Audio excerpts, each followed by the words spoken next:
Hello friends, welcome to my channel. आज हम लोग स्टार्ट करेंगे class 12 third chapter matrices. Matrices का जो वेटेज है 10 to 15 मार्क्स का है। सीबीएसई बोर्ड हो या स्टेट बोर्ड हो, मिनिमम 10 मार्क्स का और मैक्सिमम 15 मार्क्स का क्वेश्चन हमेशा पूछा जाता है। ठीक है, तो हम लोग मैट्रिसेस स्टार्ट करते हैं। इससे पहले हम इनवर्स ट्रिग्नोमेट्री फंक्शन पढ़ा चुके हैं और आज हम लोग मैट्रिसेस स्टार्ट करेंगे। ठीक है, मैट्रिसेस होता क्या है? ठीक, तो मैट्रिसेस जो होता है वह एक रेक्टेंगुलर अरेंजमेंट होता है नंबर का और फंक्शन का। सिंपली हम लोग याद करके रख सकते हैं कि मैट्रिसेस होता क्या है। यह एक रेक्टेंगुलर अरेंजमेंट होता है ऑफ नंबर्स एंड फंक्शन। इसको आप नोट्स भी कर सकते हैं। ठीक है, और मैट्रिक्स और मैट्रिसेस में क्या डिफरेंस होता है? तो मैट्रिक्स का जो प्लूरल फॉर्म होता है ना, वो होता है मैट्रिसेस। तो आप मैट्रिसेस भी बोल सकते हैं और मैट्रिक्स भी लिख सकते हैं, कोई प्रॉब्लम नहीं है। ठीक है, मैट्रिक्स का प्लूरल फॉर्म जो होता है वो होता है मैट्रिसेस। ठीक, और मैट्रिक्सेस का जो फॉर्मल डिफिनेशन जो है सो ये है कि it is a rectangular arrangement of numbers and function. ठीक है, देखते हैं कि कैसे रेक्टेंगुलर रिप्रेजेंटेशन होता है। तो ये एग्जाम्पल लिए हुए हैं 2, 3, 4, 5, 6, 7, 8, 9, 10। ये जो पहला है इसको हम लोग रो बोलते हैं। इसको हम लोग क्या बोलते हैं? रो। ये मेरा रो है। ठीक है, 5, 6, 7 ये भी रो है। 8, 9, 10 इसको हम लोग रो बोलते हैं।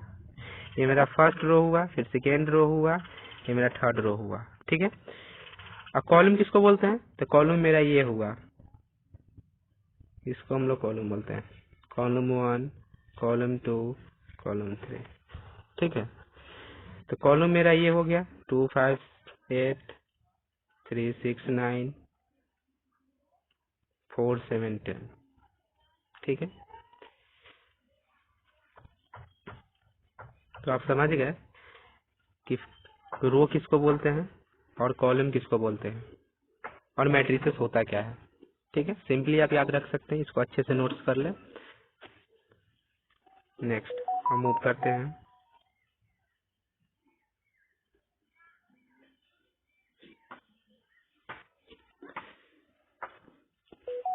Order of a matrix. Order of a matrix क्या होता है? ए मैट्रिक्स हैविंग, ये डिफिनेशन है, इसको नोट कर लें। A matrix having m row and n columns is called a order of a matrix m into n। m row है, n column है, उसी को हम लोग ऑर्डर ऑफ ए मैट्रिक्स बोलते हैं। ऑर्डर ऑफ मैट्रिक्स होता है इक्वल टू क्या होता है? Number of row into number of column. Number of row और नंबर ऑफ कॉलम का जो मल्टीप्लिकेशन होता है उसी को हम क्या बोलते हैं? ऑर्डर ऑफ ए मैट्रिक्स बोलते हैं।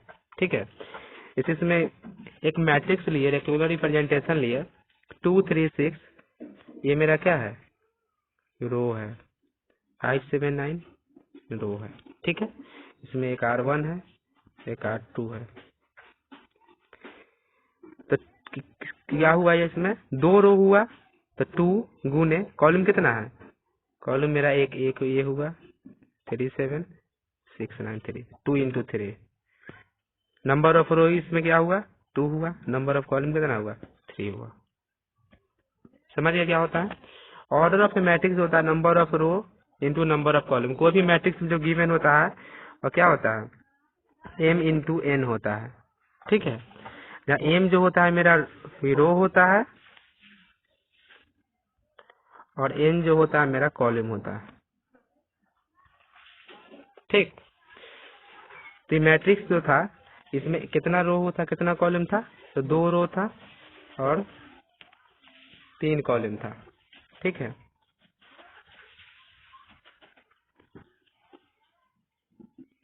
और यहाँ पे देखिए कभी कभी पूछा जाता है ऑब्जेक्टिव क्वेश्चन में कि ऑर्डर गिवन हुआ है मैट्रिक्स का 3 into 4। ठीक है, तो टोटल नंबर ऑफ एलिमेंट क्या होगा? क्वेश्चन पूछा जाता है। अगर आपका एमसीक्यू क्वेश्चन आता है तो पूछा जाएगा कि ऑर्डर जो है 3 into 4 का नंबर ऑफ एलिमेंट कितना होगा? डायरेक्ट हम लोग मल्टीप्लाई कर देंगे, टोटल एलिमेंट होगा क्या? इतना हो जाएगा 12 हो जाएगा। ठीक। फिर मैट्रिक्स का ऑर्डर है 3×2, मतलब 3 गो रो है 2 कॉलम है। ठीक, टोटल नंबर ऑफ एलिमेंट क्या होगा मैट्रिक्स में 6 होगा।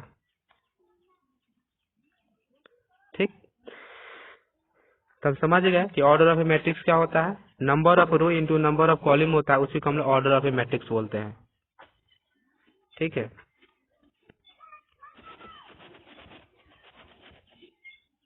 नेक्स्ट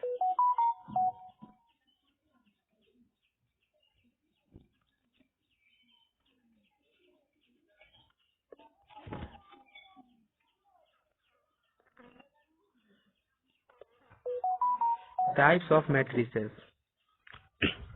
पहला होता है कॉलम मैट्रिक्स। ठीक है, पहला क्या हुआ कॉलम मैट्रिसेस। कॉलम मैट्रिक्स क्या होता है, इसको अच्छे से नोट कर ले। Column matrix, a matrix is said to be a column matrix, it has only one column. Main point यही है, उस मैट्रिक्स को हम लोग कॉलम मैट्रिक्स बोलते हैं जिसमें सिर्फ ओनली वन कॉलम हो, और एनी नंबर ऑफ रो कितना भी हो उससे कोई फर्क नहीं पड़ता है, लेकिन कॉलम जो होगा मैट्रिक्स का सिर्फ 1 होगा। ठीक है, तो एग्जाम्पल ये देखते हैं। ए इक्वल टू हम लोग ने मान लिया 0√3 -1 1/2।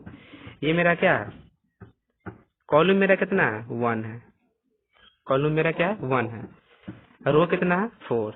एक रो ये हुआ 0, एक रो √3, एक रो होगा -1 वाला, एक होगा 1/2 वाला। तो कॉलम मैट्रिक्स उस मैट्रिक्स को बोलते हैं जिसमें सिर्फ एक ही कॉलम हो, रो कितना भी हो उससे कोई मतलब नहीं है, लेकिन कॉलम सिर्फ एक होगा। ठीक, समझ गए। इसका जनरल फॉर्मूला होता है A equal to AIJ m×n। m मेरा क्या है नंबर ऑफ रो, n मेरा क्या है कॉलम, मतलब कॉलम एक ही होगा। Is a column matrix of order m×1। Column matrix समझ गए क्या होता है। तो अब कोई डायरेक्ट पूछे तो आप सिर्फ सिंपली आप याद रख सकते हैं कि कॉलम मैट्रिक्स उस मैट्रिक्स को बोलते हैं जिसमें सिर्फ एक ही कॉलम होता है और नंबर ऑफ रो कितना भी हो सकता है। ठीक है, सेकेंड टाइप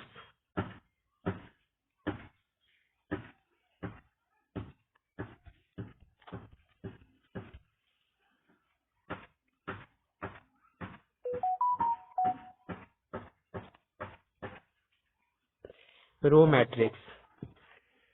रो मैट्रिक्स क्या होता है, रो मैट्रिक्स उसको बोलते हैं जिसमें सिर्फ एक ही रो हो और कॉलम कितना भी हो सकता है। ठीक है, ओनली वन रो और कॉलम कितना भी हो सकता है। A matrix having only one row and any number of column is called as row matrix. Column matrix और रो मैट्रिक्स में क्या डिफरेंस हुआ, कॉलम मैट्रिक्स जो होता है उसमें सिर्फ एक ही कॉलम होता है, रो कितना भी हो सकता है, और रो मैट्रिक्स में क्या होगा सिर्फ एक ही रो होगा और कॉलम कितना भी हो सकता है। ठीक है, तो एग्जाम्पल हमने ले लिया ए इक्वल टू -3/4 √7 3 5। इसमें नंबर ऑफ रो कितना है 1 है, नंबर ऑफ रो मेरा 1 हुआ और कॉलम मेरा क्या है 4 है।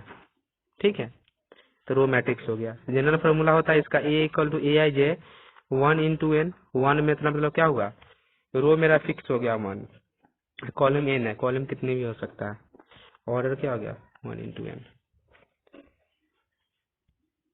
ठीक है,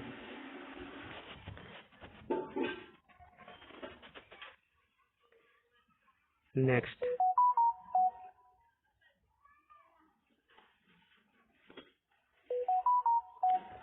स्क्वायर मैट्रिक्स क्या होता है। Square matrix, a matrix in which the number of row and number of column is equal is called as square matrix। Square matrix उस मैट्रिक्स को बोलते हैं जिसमें रो और कॉलम जो होता है दोनों इक्वल होगा, उसी को हम लोग स्क्वायर मैट्रिक्स बोलते हैं। ठीक है, तो एग्जाम्पल ले लिए 2 3 4 5 6 7 8 9 10। ठीक है, या 3×3 मैट्रिक्स, मतलब 3 गो रो है 3 गो कॉलम है, तो नंबर ऑफ रो कितना है इस मैट्रिक्स में 3 है, नंबर ऑफ कॉलम कितना है 3 है, तो कौन मैट्रिक्स हो गया स्क्वायर मैट्रिक्स हो गया। तो आपसे सिंपली कोई भी पूछे कि स्क्वायर मैट्रिक्स क्या होता है तो क्या बोलेंगे कि जिसमें नंबर ऑफ रो और नंबर ऑफ कॉलम इक्वल होता है उसी को हम लोग स्क्वायर मैट्रिक्स बोलते हैं। ठीक है, जनरल फॉर्मूला क्या हो गया A equal to AIJ m×m। Is a square matrix. तो जितना रो होगा उतना ही कॉलम होगा, तो ऑर्डर इसका क्या हो गया, m हो गया। ठीक है, हम लोग 3 को टाइप्स पढ़ चुके हैं।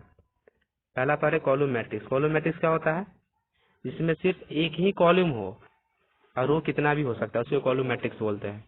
रो मैट्रिक्स क्या होगा, रो मैट्रिक्स उस मैट्रिक्स को बोलते हैं जिसमें सिर्फ एक रो हो और कॉलम कितना भी हो सकता है। ठीक है, स्क्वायर मैट्रिक्स क्या हुआ, जिसमें नंबर ऑफ रो और नंबर ऑफ कॉलम दोनों इक्वल होता है, उसी को हम लोग स्क्वायर मैट्रिक्स बोलते हैं। ठीक है, अब नेक्स्ट मैट्रिक्स देखते हैं।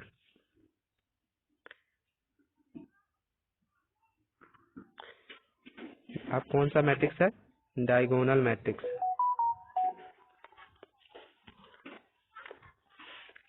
ए square matrix is said to be a diagonal matrix if all its non-diagonal elements are zero।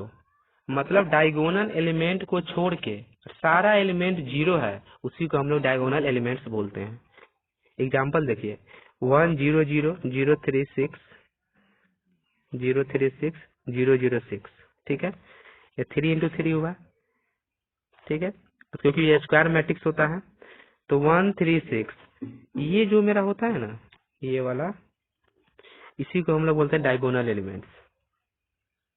ठीक है, इसी को हम लोग क्या बोलते हैं, डायगोनल एलिमेंट्स बोलते हैं।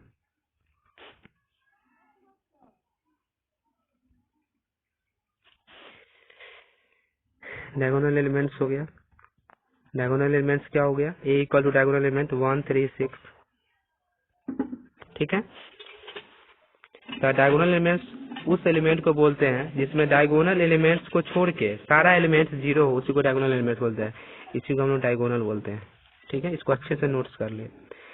Minimum number of zero in a diagonal matrix of order n is equal to n into n minus 1। मतलब ये आपको सिर्फ ये पॉइंट याद रखना है कि एक मिनिमम नंबर जीरो कितना होता है डायगोनल एलिमेंट्स में, अगर कोई भी मैट्रिक्स का ऑर्डर 3 है तो इनके जगह पे 3 पुट कर दीजिएगा, 3 इंटू 3 माइनस 1 तो 6 होगा।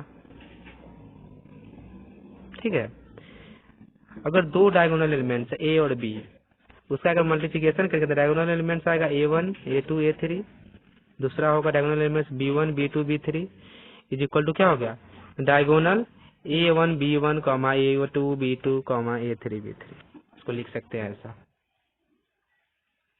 ठीक है, डायगोनल एलिमेंट समझ में आ गया।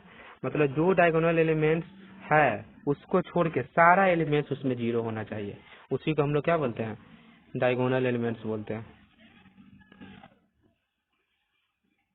If all the diagonal elements are equal, अगर पूरा डायगोनल एलिमेंट्स अगर इक्वल है, उसी को हम लोग क्या बोलते हैं, स्केलर मैट्रिक्स। जो डायगोनल एलिमेंट्स होता है, जो डायगोनल मैट्रिक्स हुआ ना, उसका सेम ही है, सिर्फ डायगोनल एलिमेंट सेम होना चाहिए, उसी को हम लोग क्या बोलते हैं, स्केलर मैट्रिक्स। देखिए एग्जाम्पल 3 0 0 0 3 0 0 0 3 में डायगोनल एलिमेंट्स क्या है, 3 3 3। ठीक है, इसको हम लोग क्या बोल दिए, स्केलर मैट्रिक्स। आप इसको अच्छे से नोट्स बना ले कि स्केलर मैट्रिक्स क्या होता है। डायगोनल एलिमेंट्स का अगर सारा एलिमेंट सेम है, उसी को हम लोग स्केलर मैट्रिक्स बोलते हैं। डायगोनल मैट्रिक्स क्या होता है, उसमें क्या होता है कि नॉन डायगोनल एलिमेंट्स पूरा जीरो होना चाहिए और डायगोनल एलिमेंट्स होता है नॉन जीरो होता है। ठीक है, उसी को बोलते हैं। यहाँ तक तो कोई प्रॉब्लम नहीं होगा। नेक्स्ट,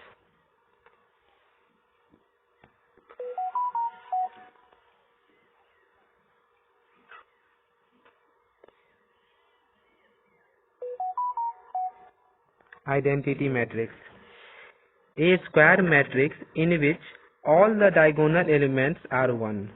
बहुत ही इंपॉर्टेंट पॉइंट कि आइडेंटिटी मैट्रिक्स उस मैट्रिक्स को बोलते हैं जिसका डायगोनल एलिमेंट्स 1 हो and rest all are zero, और जितना उसके बाद बच गया वो सारा जीरो हो, उसी को हम लोग आइडेंटिटी मैट्रिक्स बोलते हैं।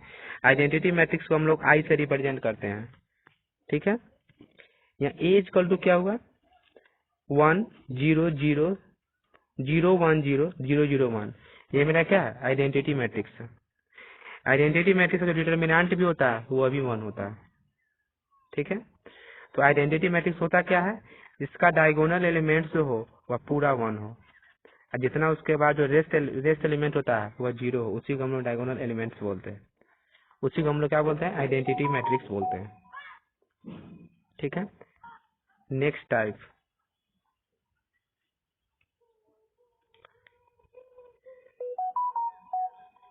Zero matrix. A matrix is said to be zero matrix और नल मैट्रिक्स। जीरो मैट्रिक्स को ही हम लोग नल मैट्रिक्स बोलते हैं। ठीक है, if all its elements are zero, अगर कोई भी मैट्रिक्स का अगर सारा एलिमेंट जीरो हो, उसी को हम लोग क्या बोलते हैं, जीरो मैट्रिक्स बोलते हैं या नल मैट्रिक्स बोलते हैं। ठीक है, तो पूरा सिंपल है। कोई भी पूछे कि नल मैट्रिक्स क्या होता है, तो इसमें सारा एलिमेंट जीरो हो। ठीक,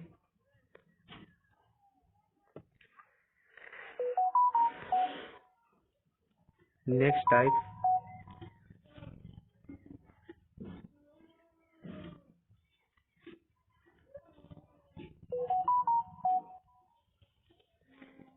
साइमेट्रिक मैट्रिक्स क्या होता है, ये बहुत इंपॉर्टेंट है, या डायरेक्ट आपको ऑब्जेक्टिव क्वेश्चन में पूछा जाता है।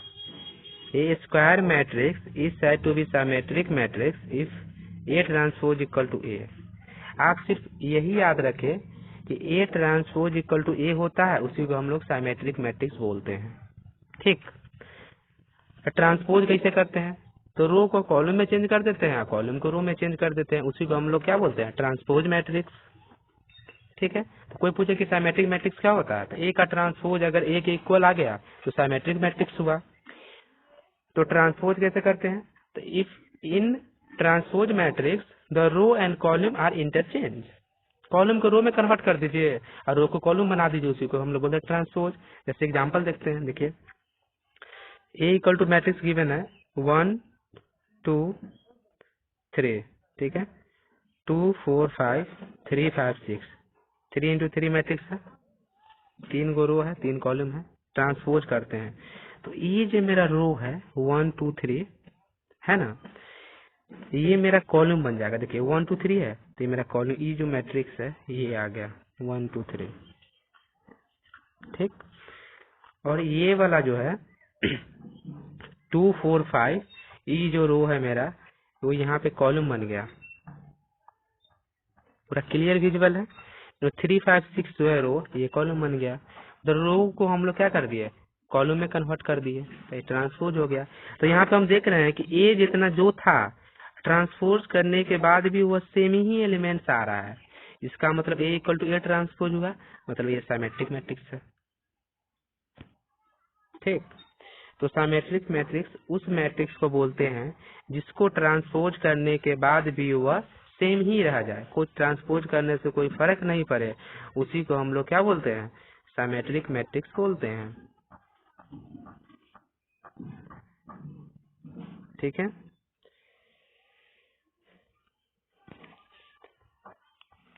नेक्स्ट टाइप,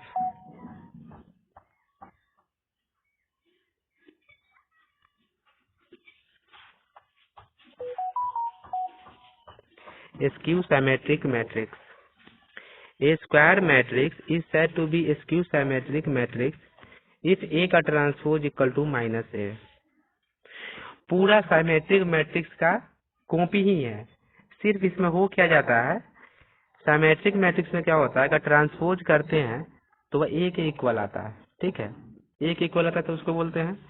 और इसमें क्या होता है कि ट्रांसपोज हम लोग करते हैं तो -A के इक्वल आ जाता है। अगर वह -A के इक्वल आ रहा है तो हम उसको क्या बोलते हैं, स्क्यू सिमेट्रिक मैट्रिक्स बोलते हैं। ठीक, तो एग्जांपल लिए हैं 0 2, एग्जांपल देखिए 0 -2 -3 रो है, 2 0 -5 3 5 0 3 into 3 मैट्रिक्स। ठीक है, इसका हम लोग क्या कर रहे हैं, ट्रांसपोज निकाले, मतलब रो को कॉलम में चेंज किए, कॉलम को रो में चेंज करेंगे, ट्रांसपोज निकाले, क्या आ गया, -A के इक्वल आ गया। इसका मतलब क्या होगा, अगर A का ट्रांसपोज करने के बाद अगर वो -A आता है तो मेरा स्क्यू सिमेट्रिक मैट्रिक्स होता है। अगर यहाँ पे प्लस ए आ जाता तो मेरा क्या हो जाता, साइमेट्रिक मैट्रिक्स हो जाता। बस यही दोनों में डिफरेंस है। ठीक है, कभी कभी पूछा जाता है कि आप सम कीजिए, कि sum of symmetric matrix and skew symmetric matrix का सम बताइए क्या होता है। ये फॉर्मूला होता है, नोट कर लीजिएगा, ए इक्वल टू 1/2 ए प्लस ए का ट्रांसपोज, मतलब ए प्लस ए का ट्रांसपोज को हाफ से मल्टीप्लाई किए, प्लस 1/2 ए माइनस ए का ट्रांसपोज। ये क्या होता है, समेशन का फॉर्मूला होता है। इसको आप नोट कर लीजिए अच्छे से।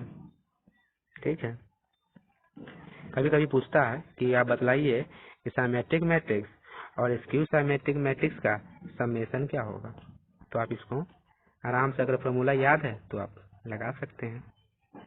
ठीक है, तो डिफरेंस तो पता चल गया, स्क्यू साइमेट्रिक मैट्रिक्स में और साइमेट्रिक मैट्रिक्स में क्या डिफरेंस होता है, सिर्फ माइनस का डिफरेंस है। अगर वो प्लस आ रहा है ट्रांसपोज करने का, ए का ट्रांसपोज अगर ए के इक्वल आ रहा है तो मेरा साइमेट्रिक हो गया। अगर ए का ट्रांसपोज अगर माइनस ए के इक्वल आ रहा है तो मेरा क्या हो गया, स्क्यू साइमेट्रिक मैट्रिक्स हो गया। और next,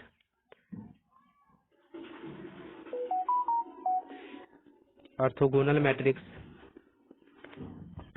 A square matrix is said to be orthogonal matrix if A into A का ट्रांसपोज इक्वल टू आई।